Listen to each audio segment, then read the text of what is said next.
Ladies and gentlemen, what's up? It's Tall, the traveling clad, your sweet Zionist prince, back with another video. Today we're looking at some older footage. I believe this is the Shah of Iran. Let's take a look here real quick. The Palestinians obviously had the sympathy of many people, almost all the countries in the world, persecuted people, stateless people, looking for a home or something. Yeah. You know, exactly like the sympathy that the Jews had when they were searching for a home. Right. But our good Palestinian friends must know that there is only a limit to where they can go and bully the world. Bully the world? Yes, by terrorism and blackmailing and this and that. You know perfectly well, Your Majesty. I want to pause real quick and just make a clarification, something the Shah just said. You know, my grandparents on my Iraqi side, both of them were born in Baghdad, and they were kicked out of Iraq. 1941 it began. They actually left a little bit later. And the place that actually brought them to Israel was Iran. All my family transitioned into Tehran before coming to Israel. So a lot of people see Iran today as like a super hateful country that hates Israel and hates the West. But in reality, during the Shah's time, Iran was actually very tolerant of Israel. They actually cooperated with Israel. And again, they saved the Iraqi Jews on multiple occasions. The Iraqi Jews that were kicked out of Baghdad, kicked out of Iraq for being Jewish people by the Arab extremist Muslims there, Iran actually took them in and facilitated their travel to Israel. They brought them on flights from Tehran all the way to Tel Aviv. And that's what happened with my family. And so you can even see back then, I think that the consensus on the ground in Iran, and even till today, was a lot more sympathetic towards the Jewish/Israeli cause. The IRGC today is very different in the sense that it's just looking for the destruction of Israel and whoever it deems a Zionist as somebody that they want to throw away with from this world. But it's good to see that even back then the Shah had recognized that the Palestinian cause is a bit of a sham. I like to throw around saying the free Palestine is a scam, because that's kind of what it feels like, if I'm being honest with you guys. A lot of times it just kind of feels like a scam. Let's continue to hear what he had to say. You know perfectly well, Your Majesty, that the leaders of the Arab world find the Palestinians as much a problem almost as the Israelis do. Isn't that a fact? Well, what I can say is that they should really open their eyes, reassert their situation. And if there is a hierarchy and someone there in command of the Palestinians, you mean? Of the Palestinians, to start a new policy, because the actual one is going to lead them nowhere. True. With whom do they really have? True. They have no future because they don't have any leaders. All their leaders suck ass. They really do. Every single one of the Palestinian leaders, starting at Haj Amin al-Husseini, who literally was best friends with Hitler and spent a lot of his time in Nazi Germany, till the modern day, the modern depiction of Abu Ubaida, Yahya Sinwar, Ismail Haniya, Mahmoud Abbas, they're all Nazi. They really are all Nazis. They all are the perfect walking depiction of a modern day Arab Nazi. That's what they are.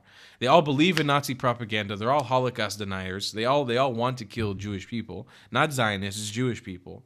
And so I think when you have a reality like that, if you don't see the change coming in from Palestinian society with a desire for better governance, for a desire for better leaders, you're never going to change Palestine. You're never going to be able to progress into the future. And the reality is, you don't see it. You don't even hear an inkling of it. You don't even see it on social media. You don't see it in the diaspora the way you do with Iranians, for example, with Lebanese, with some Syrians, with Jordanians, with Iraqis. You see them every once in a while popping up, their voices in the West, people who live outside of the countries they come from, so it's less dangerous. And they'll say, I'm looking for peace. I want to be. You don't have that in Palestinians. You don't see it often.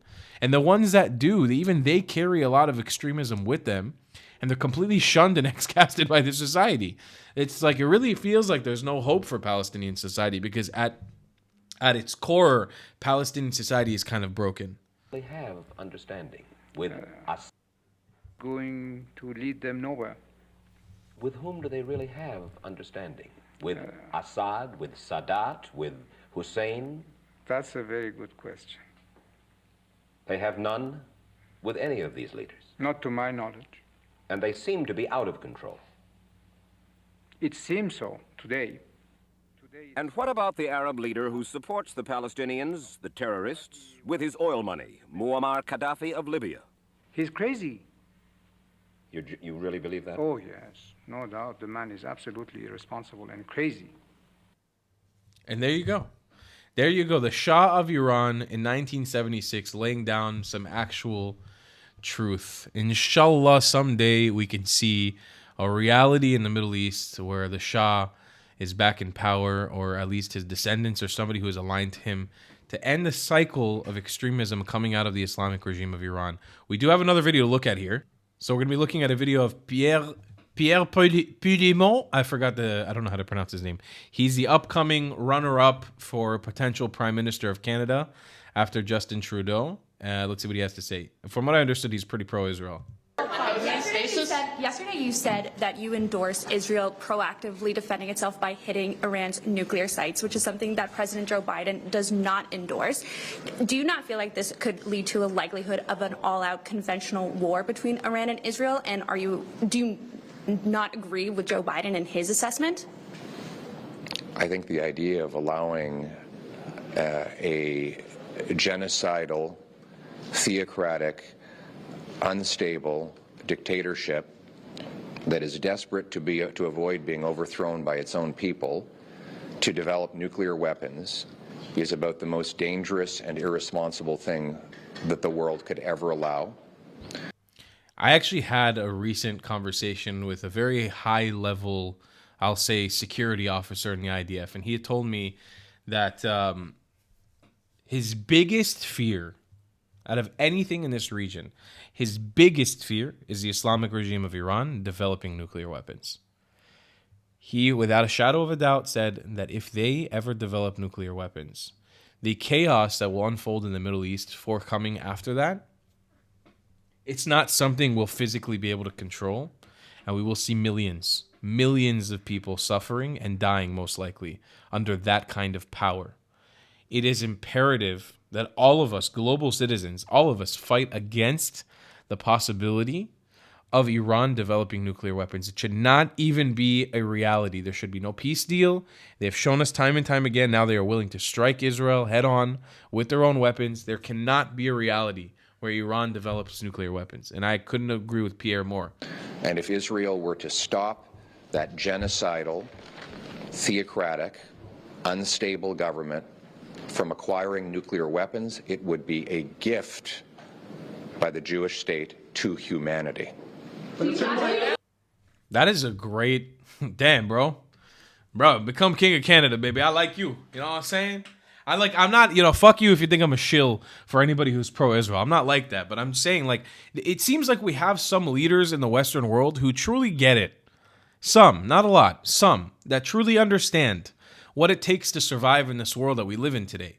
We have a world where Russia and China and the axis of evil are literally progressing. They are actively progressing their ideology of trying to take over the world with evil. And we have people in the West that are falling for it. And we have politicians in the West who kind of just turn a blind eye to it. And they're like, fuck it, it's happening, so whatever. It doesn't really affect us so much. And then you have other people like him. You have people like Donald Trump who are stepping up to the plate to push back against these evil ideologies. Iran acquiring a nuclear weapon is evil. There is no justification.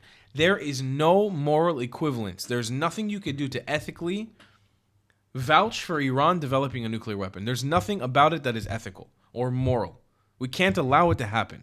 I don't think people understand how grave, how dangerous that is. We cannot allow something like that to happen. It would be a potential end of humanity. These are not stable people. These are not stable regimes or stable governments. We need to put an end to the chaos coming out of the Islamic world. We need to put an end to the chaos coming out of these Muslim countries.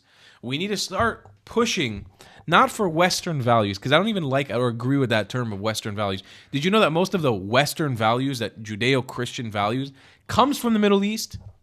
That's on the back of Jewish society, back on Jewish culture. Where do all the Western values you get in the West come from? They come from the Hebrew Bible. They come from the Old Testament. They come from Israel. They don't come from the West, Western values. They come from the East. They come from Israel. But there's a difference. Like Jesus Christ, the New Testament, all the values that you have in the West, that shit was developed in Israel. Old Testament and New Testament. The whole story of that encompasses Israel. for the most part. There's some parts that take place in Mesopotamia and other parts of the Middle East, but it's all from the Middle East. Your Western values are our Middle Eastern values. The problem is we have a colonial movement we've never dealt with. And those are the Arabs, the Muslims, who conquered and colonized the Middle East and North Africa and Iran. We need to take care of that issue first, which is helping Arabs understand that most of them are colonized in their mentality. We have to help them unlock the truth of who they actually are and understand and push back against radical Islamism. Muslims have a place to live in society amongst everybody else.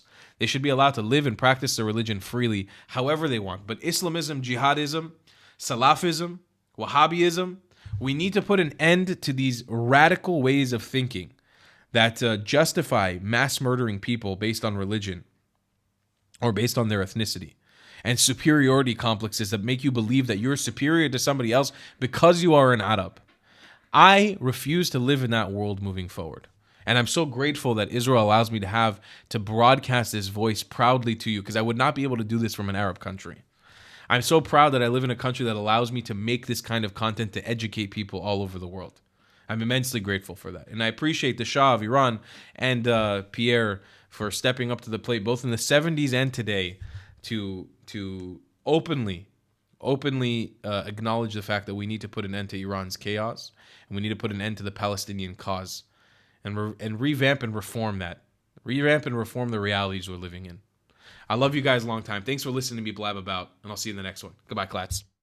If you believe in my content and want to support me, just know your help is needed. There's a bunch of great ways to support me, being PayPal, Buy Me a Coffee, or joining my Patreon community down below. Patreon is the best way to support my channel, and you'll get a bunch of cool perks depending on what tier you join. Another great way to support me is by buying my merchandise on thetravelingclat.com. I regularly drop new merch designs like this beautiful hat, or this amazing shirt, where you can support the channel and get something cool for yourself. I also have an amazing Discord community with people from all over the world. Thank you so much for your support.